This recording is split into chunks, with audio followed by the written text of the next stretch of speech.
Happy Sunday. Nice to see you guys. Huh. I think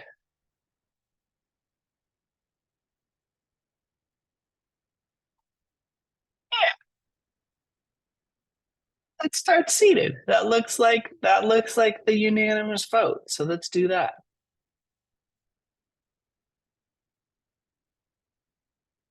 Just a nice, easy seat. Ah.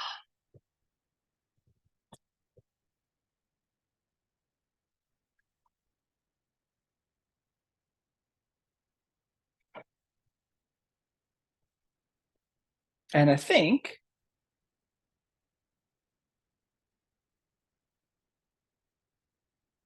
let's take some full inhales with the pause at the top of the inhale so that we receive that nourishment, hold, appreciate that nourishment, and then release.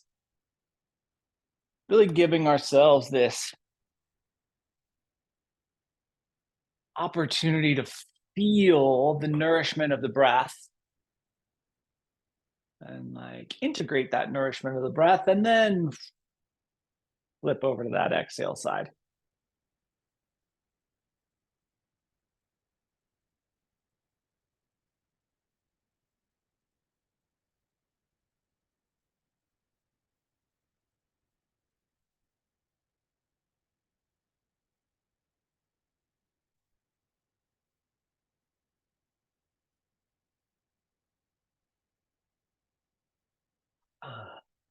Let's give ourselves roughly 60 more seconds here.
It feels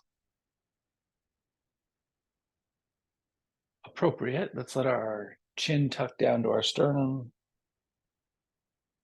Get that nice full flexion energy in the cervical spine. Really taking that full capacity into the cervical spine.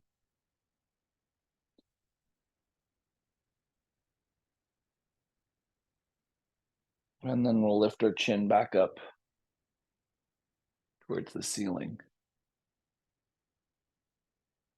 We're up for the first time. Back up would be a misstatement. As the chin is reaching here, think about broadening out the shoulders. So instead of pinching those shoulders up, we're drawing those shoulders back and down. And then let's bring our head to neutral. And now imagine that there's kind of a dry erase marker sticking out from the top of your head, right? So that's kind of pointing towards the front of the room. And you want to draw in like a rainbow arch across that whiteboard. Let's just take the head and just let it so that you're taking that full arc, really trying to make that arc as perfect as possible. It forces you to keep the head straight. And we really work through that lateral expansive capacity. And maybe one more time to either side.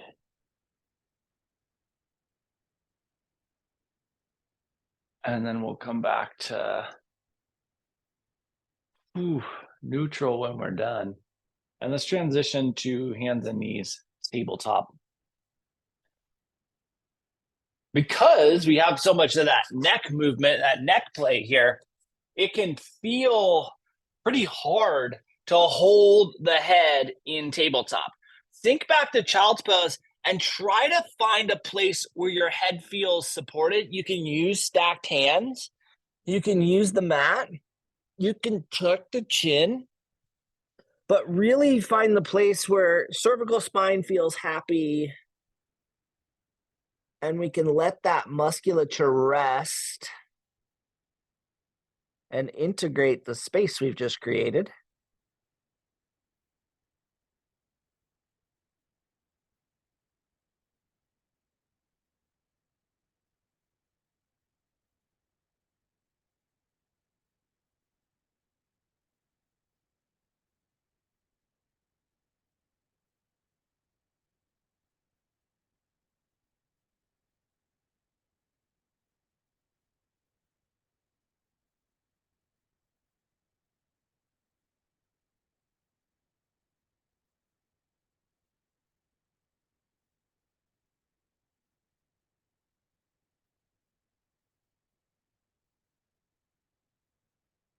And then we'll let the fingertips grip into the mat, pull ourselves forward to hands and knees, tabletop. And from hands and knees, tabletop, let's do a little lateral sway through our hips.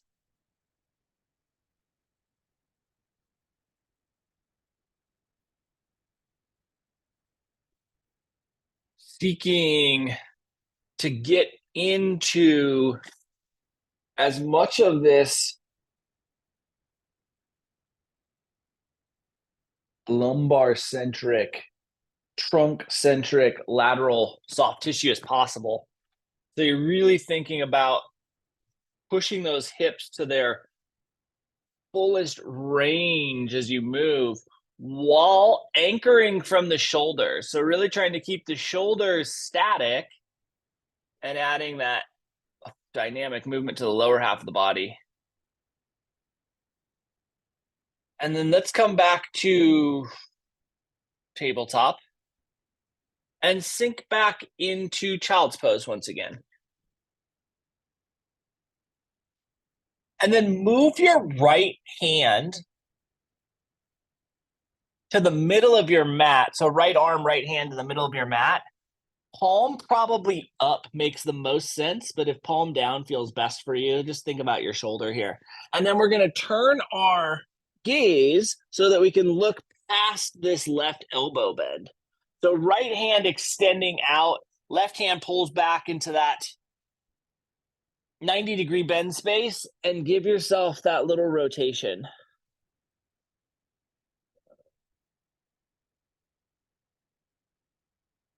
Connecting with utilizing the lateral space in the lumbar and then opening up this upper back musculature, this supportive thoracic musculature as we rotate.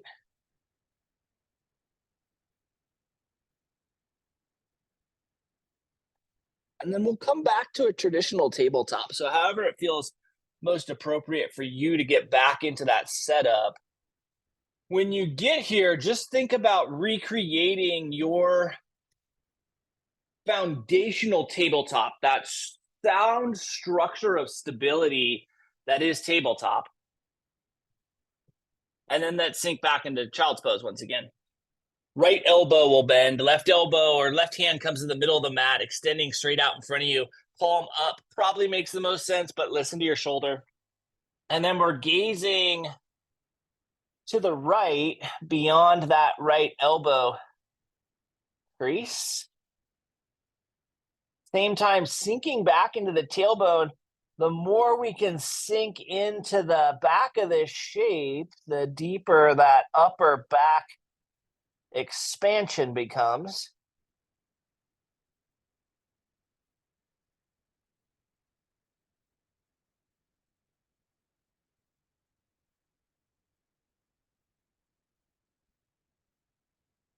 And then when you feel balanced, we'll come back to hands and knees tabletop. And let's extend our legs out in front of us. So we're in a pretty unique position here. If you want to have your blanket or block prop handy, feel free. But the unique position is we haven't touched the legs yet. True. But we have some nice open upper back space, right? Or upper body space. So let's take ourselves into this forward fold. Remember that the knees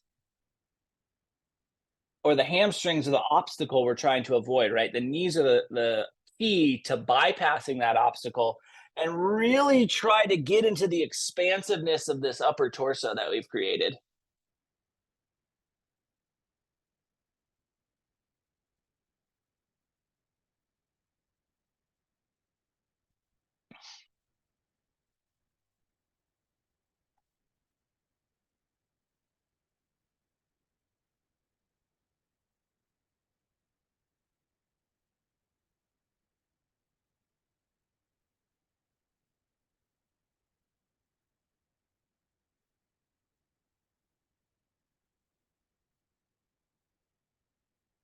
Let's give ourselves 50 more seconds here.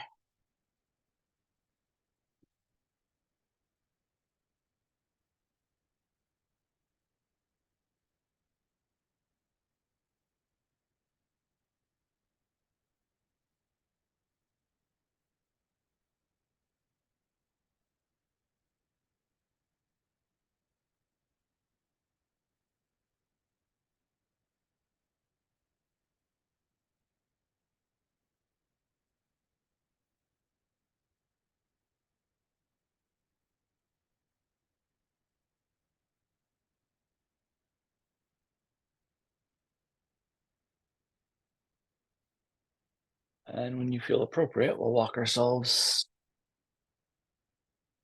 back up into seat.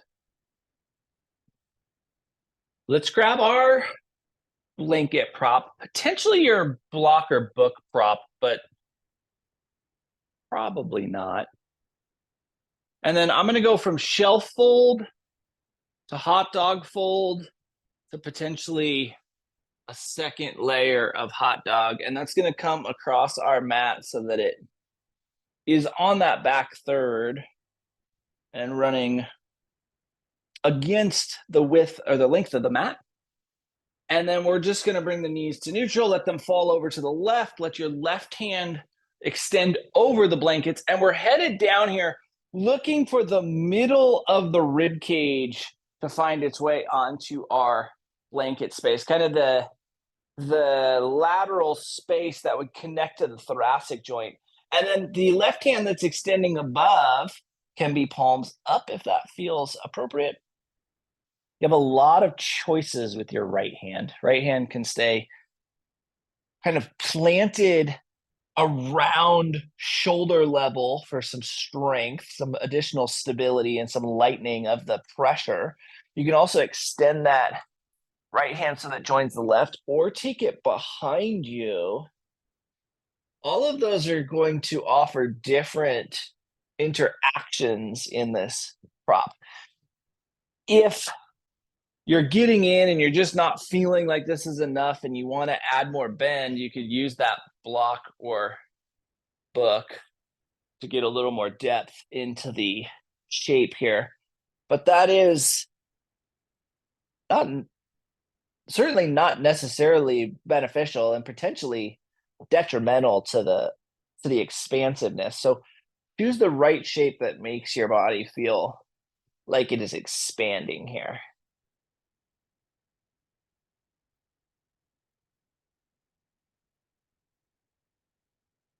And so the story I'm telling this week is not mine. Originally, this old yogic story. I've remixed it a little bit, but just as a call out, this original story is not mine.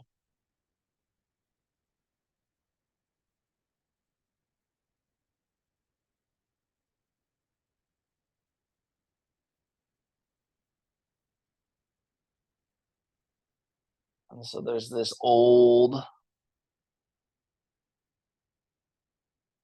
withered little finch.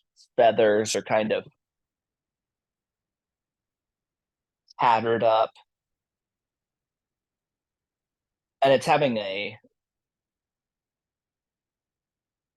really hard time getting access to food. It's in this pasture with a couple of bulls, and they've eaten all of the nourishment up to about 6 feet high. And so there's some trees surrounding this pasture, but even the lower limbs have been eaten by these two bulls.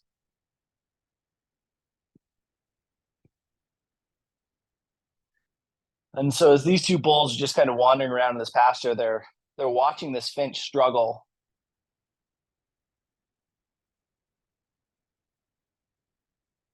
And the first bull turns to the second and he says, I bet I could get that finch to fly to the top of those trees in just a couple of weeks. And the second bull looks over the first, is like, that finch, that one that's on its deathbed? I'll take that bet. And so these two bulls have a wager.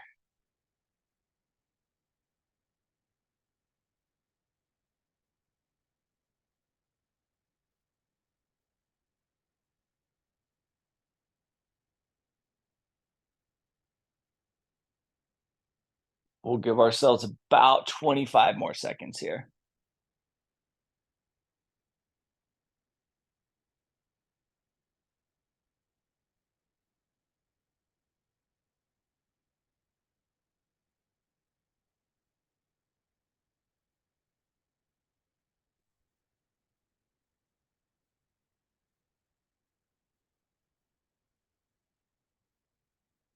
And then when it feels appropriate for you, we're just going to roll onto our back. So you get this prop kind of right across the thoracic joint, and we'll just settle here for a moment. You may have a little bilateral imbalance, some asymmetry in the way that the rib cage is setting. Think about keeping the hips and the shoulders balanced, and everything else in between should make its way towards balance eventually.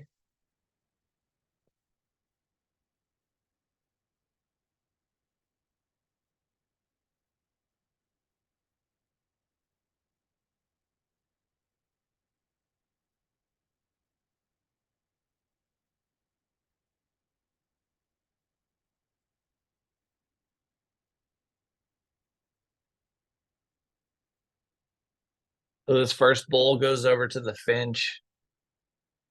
Says, how are you doing? The finch explains he's old, his feathers are weathered, he feels feeble.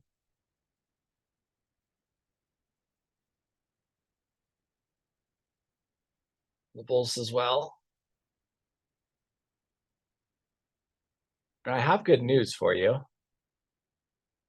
And the finch says, like, oh, well, what's that? Are you going to share some of your hay with me? The bull says, no, but I can make you strong once again. Last 15 seconds here.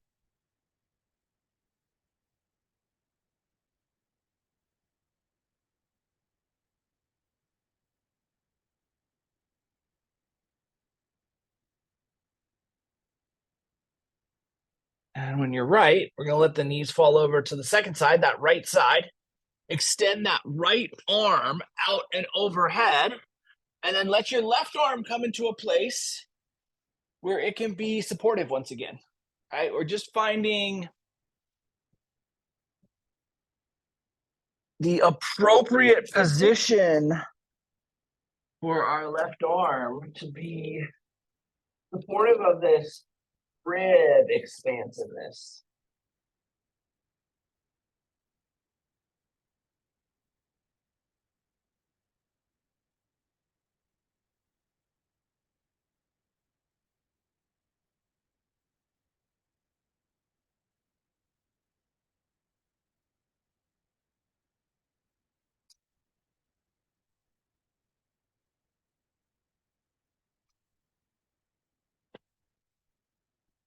And the finch just kind of sneers off the bull's idea of getting stronger once again. The bull says, "No, no, I promise you. It's quite simple actually. All you're going to need to do every morning, go over and have just a little bite of my dung." The finch is like, "Oh, I'm not a chicken. That's not what I do." The bull says, "Not many options left, right?" And so the finch, after some convincing, agrees that every morning he'll have a little tiny peck at this bull's dung. He hops over, has that little peck, and he's amazed. This finch is amazed. He feels immediately more vibrant, stronger.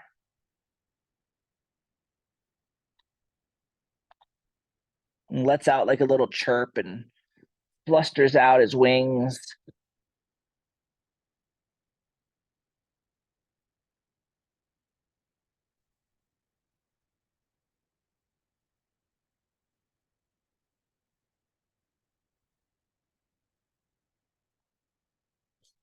Last 30 seconds here.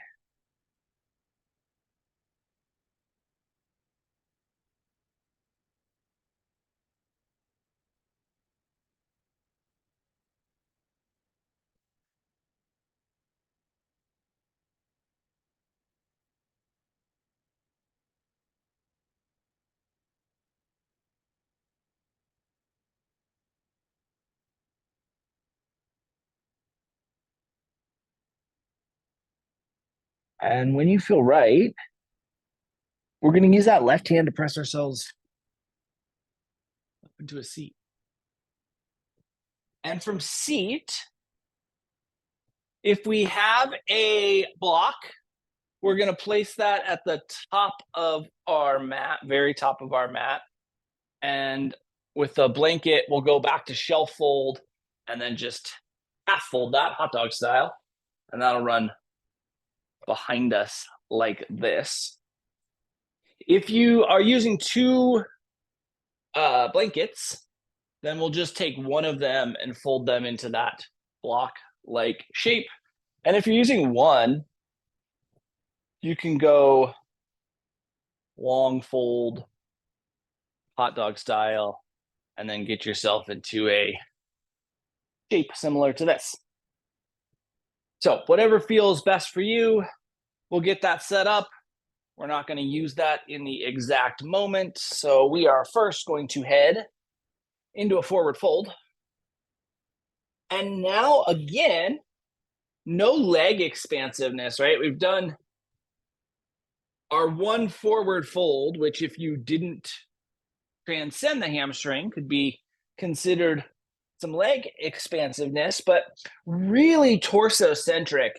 And now we have this huge intercostal space that we can bring into this forward fold.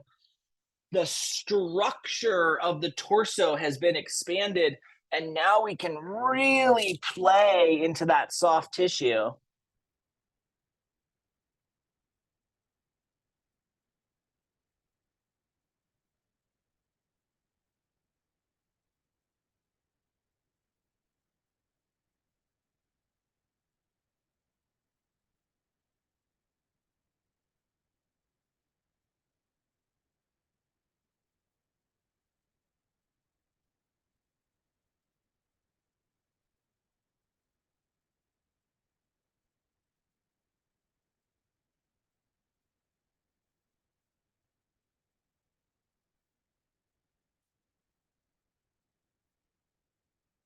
Give ourselves about 60 more seconds here. Thinking about that expansiveness of our entire torso.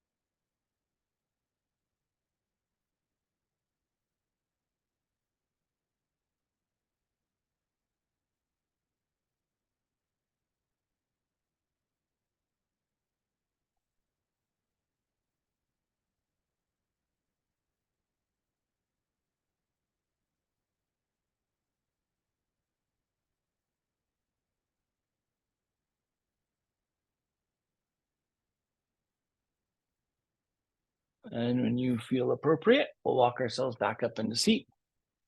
The block here may get, so seat's going to stay on the mat. So the block may adjust here.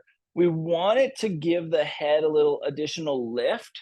And so torso geometry is going to matter a ton, right? Where we come down on this block is that we want it to be supportive of us. For me, it just works out right. End of the towel or blanket works for the block. But if your torso is a little shorter, the block may go in at short height and rest on the blanket.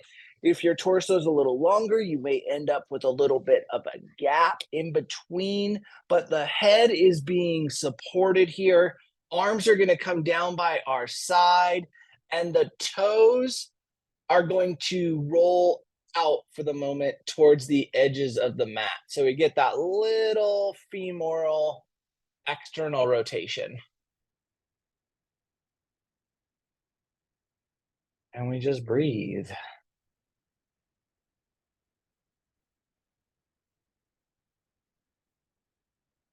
Wanting the shoulders to relax here.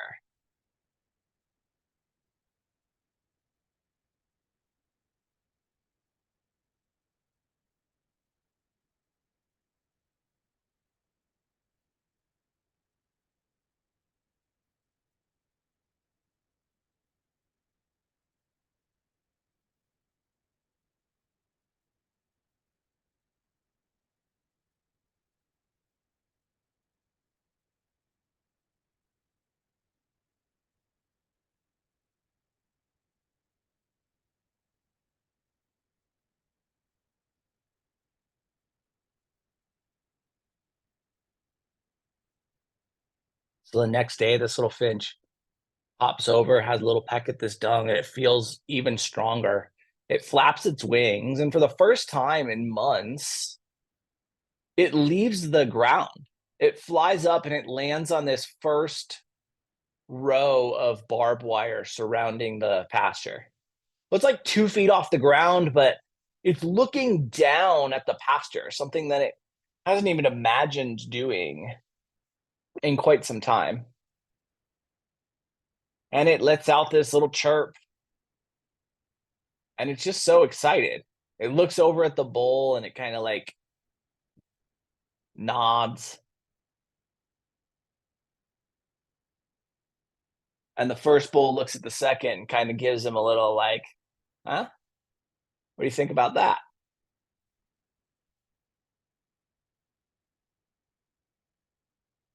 And the second bull's like, yeah, but it's not going to fly to the top of the trees. And the first bull says, no, he'll be at the top of the trees. Don't worry. Next day, this little finch, same thing, little peck at this dung. This time it flies up to the second row of barbed wire. It's like 4 feet off the ground now, looking down at this pasture and just absolutely thrilled with itself.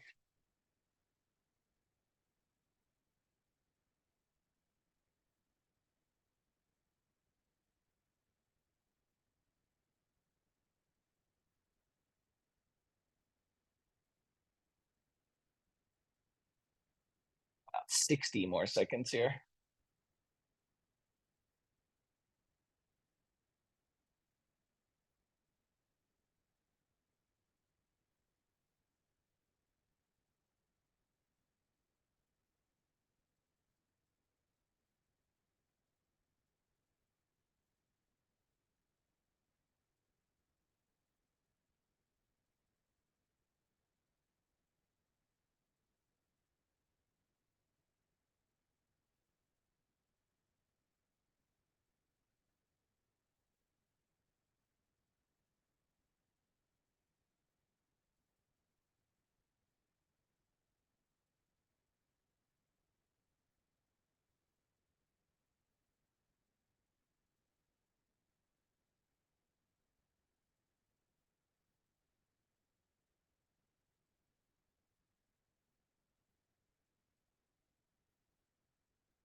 And when it feels appropriate for you, we're just going to roll to one side or the other, whatever side feels like we're most drawn towards it. We'll take those props out from underneath us. And we're going to make our way onto our spine. And I really want you to feel the spine against the mat here, the neutrality of the mat. How that is changed. The expansiveness that you have in the spine in this moment.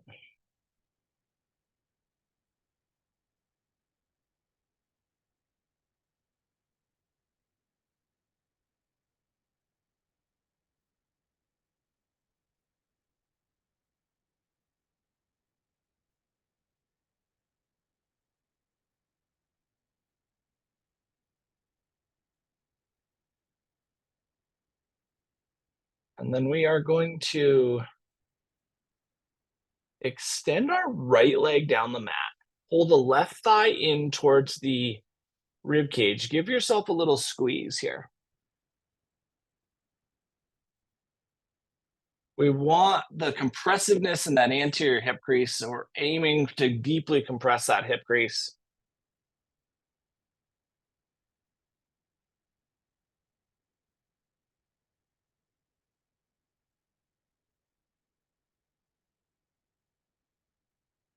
And then we're going to release this left foot. And now choices will be made. If it feels accessible to you to grab your left foot and tuck that next to you, we're going to take that approach. So if we can be here, wonderful. If it doesn't feel possible to do that, the knee just isn't cooperating in particular, we'll roll onto our bellies and we'll do a very similar space. Right now we have a little bit more control. If it doesn't feel like you have that capacity, if the hip or knee is not cooperating, you have your blanket or towel and you can go into the longest roll there. And we can use that kind of like a belt, right? So we just grab on either side of that and we give ourselves that opportunity. So either having that leg more or less next to us or rolling over and having some anterior leg expansion. It's kind of like an entire class of just things that aren't typically targeted. A lot of lateral, a lot of rib cage, and now this quad space.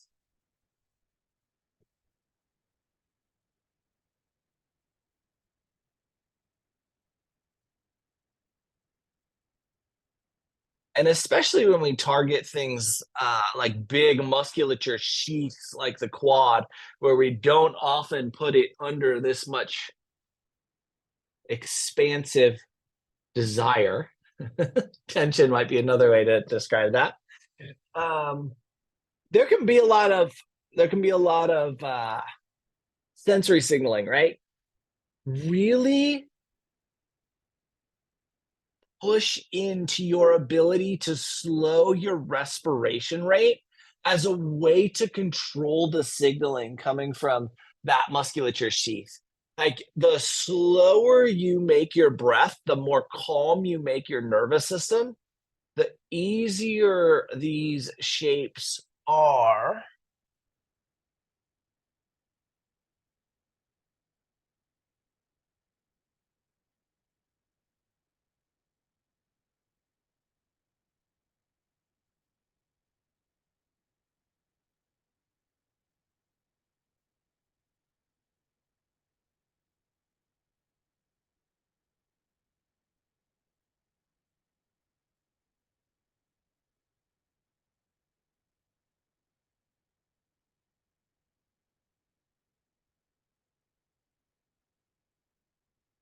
And by slowing the respiration rate, we really have this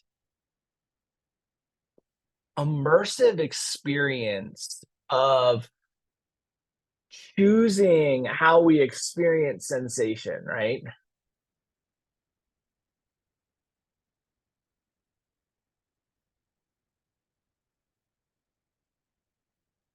And we'll just give ourselves about 10 more seconds here on this first side.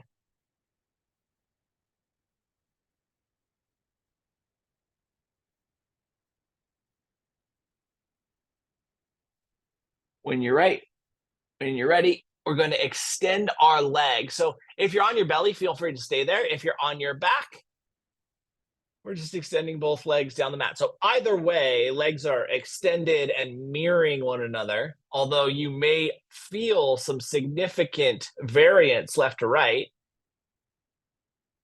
And then we also have to recognize that the second side may be vastly different than the left. So as we explore by pulling that right, let's see, now I lied. We'll do that. So we'll do the compression at the end. So if you're on your belly, totally fine. I'm not going to forget the compression. I promise. I'm going to do my best. And then we're just going to tuck that right knee in. So either way, so if we're on our belly, we're getting that pull towards the glutes. If we're on our back, we're tucking the leg next to the glutes.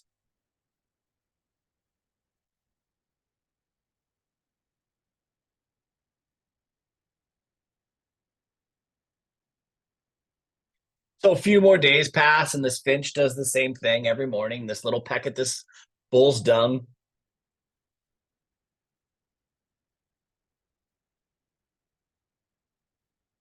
And it keeps getting stronger and stronger. And on this morning, it's so strong that it flies up to the first branches of the trees.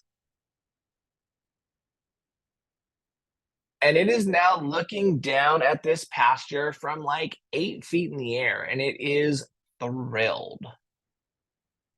It looks down, it's looking down at the top of these two bulls now.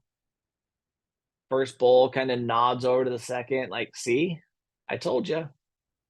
Second bull just kind of rolls his eyes like he's still not at the top. Calm down.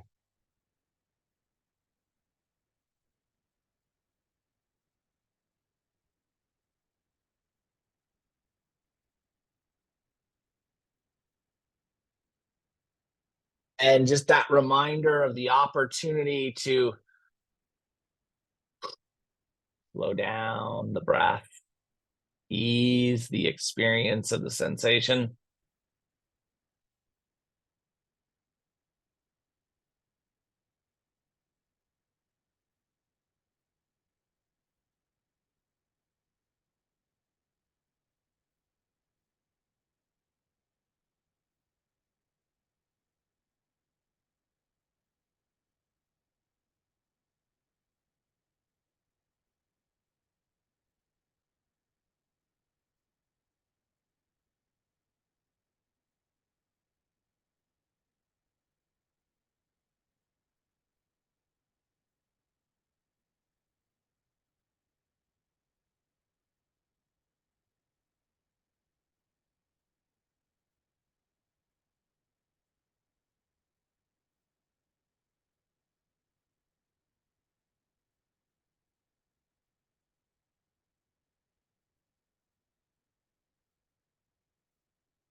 And so about 30 more seconds here.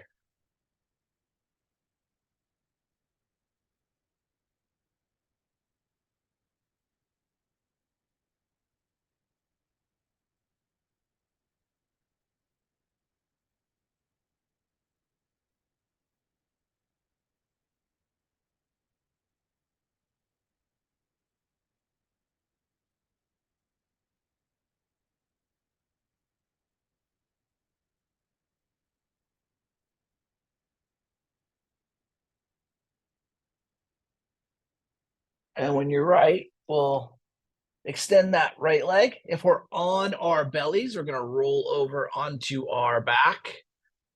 Feel this release here.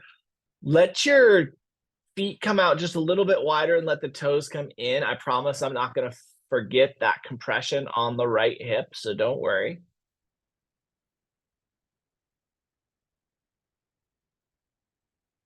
With this little internal rotation of the femurs.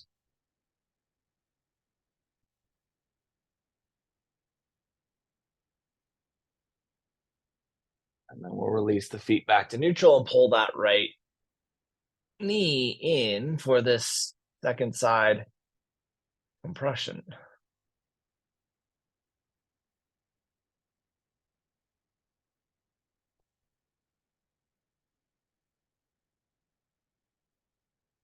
We'll release the right leg, keep the knee bent so bottom of the foot comes down, knee points towards the ceiling, and then let the left knee mirror that. So now we have this neutral positioning for our spine. We are going to activate the very first 5% of bridge, right? So core engages, we lift the tailbone just maybe a quarter of an inch. And then with the tailbone lifted, we're going to sway the knees maybe like a half inch side to side.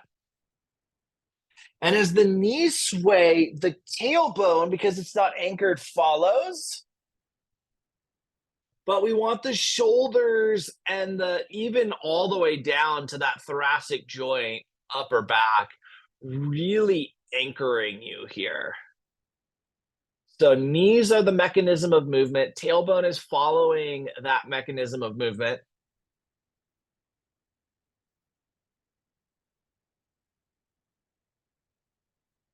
And we're just trying to kind of free up any residual stickiness here around this equator belt line. Maybe one more time in each direction. And then we'll come down, tailbone back to midline, bottoms of the feet come together, knees fall out wide. This little medial opening.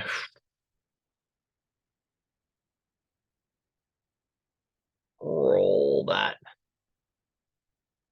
energy up to the bottom of the rib cage as you come down here. Think about energizing the trunk up into the bottom of the rib cage, like you're trying to get that torso lift that you can create in mountain with glute engagement. But here we're doing it with trunk engagement, so above the glute engagement, maybe a little glute engagement involved.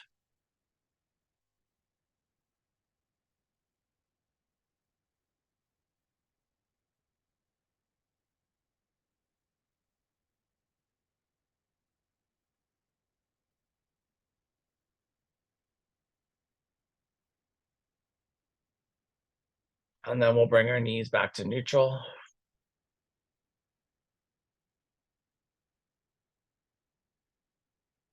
Pull both thighs in towards the rib cage.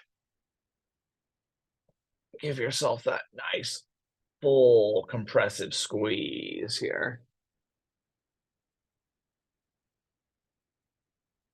And then we'll release the feet back down to the mat and let both knees fall over to the left. And we just breathe.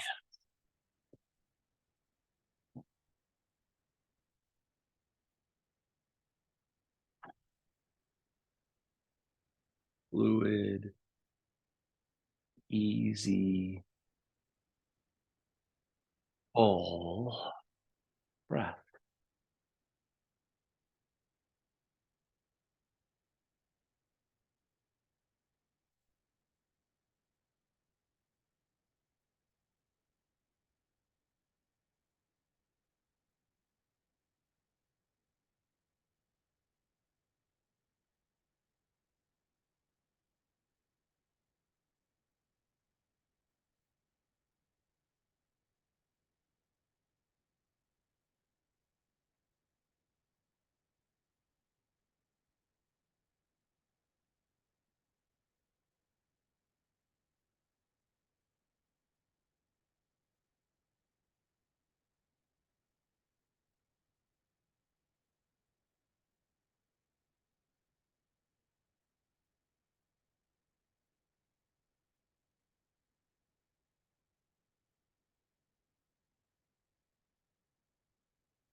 Last 30 seconds here.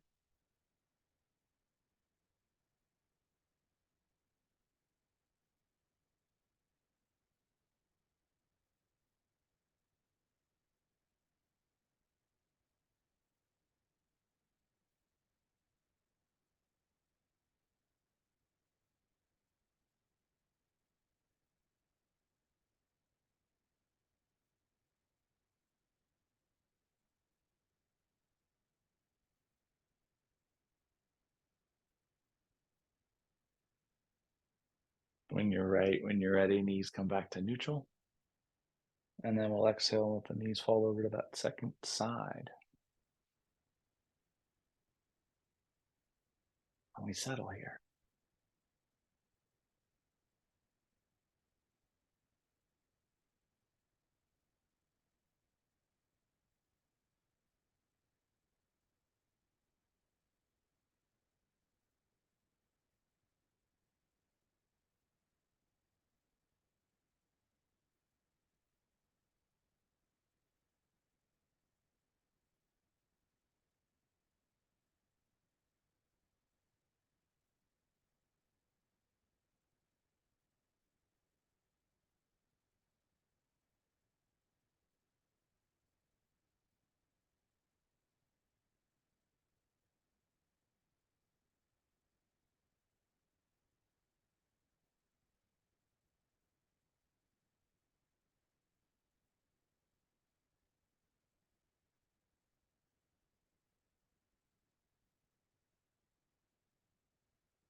Last 15 seconds here on the second side.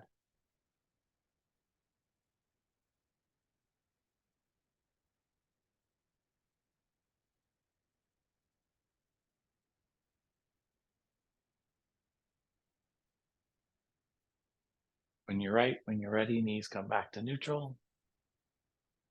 As we settle here, ask yourself if there's anything that you might want, need, or benefit from prior to Shavasana. And if there is, let's offer that to ourselves. If we have everything that we might want or need, let's settle fully into our version of Shavasana this morning.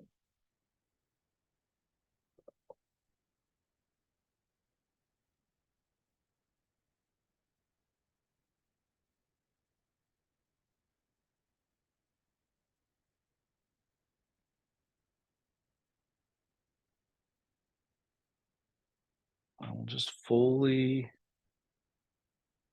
release into the shape, completely settling.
And so for the next few days, this little finch does the same thing.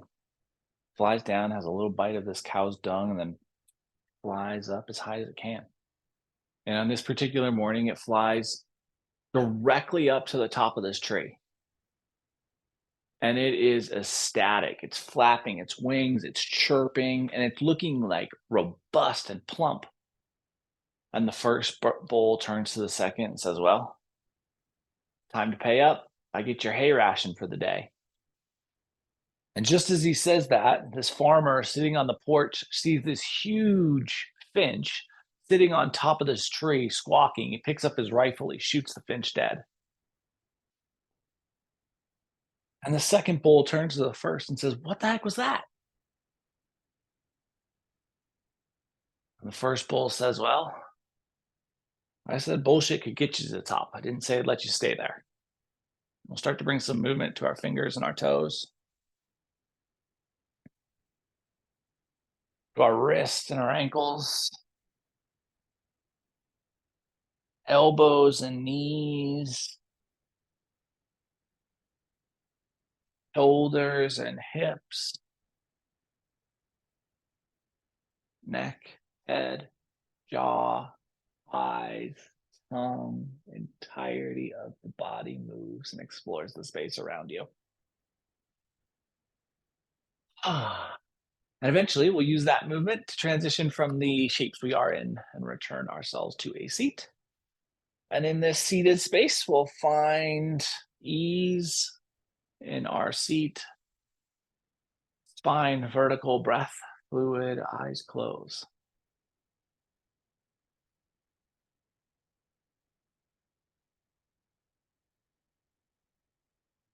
And with our next inhale, let's bring our hands together, heart center. Over the course of the next 7 days, can you remind yourself that it is not only your responsibility to live within objective reality, but also to defend and support it? And see how that impacts your experience. Thank you so much for being a part of this morning's practice and for being you. Namaste.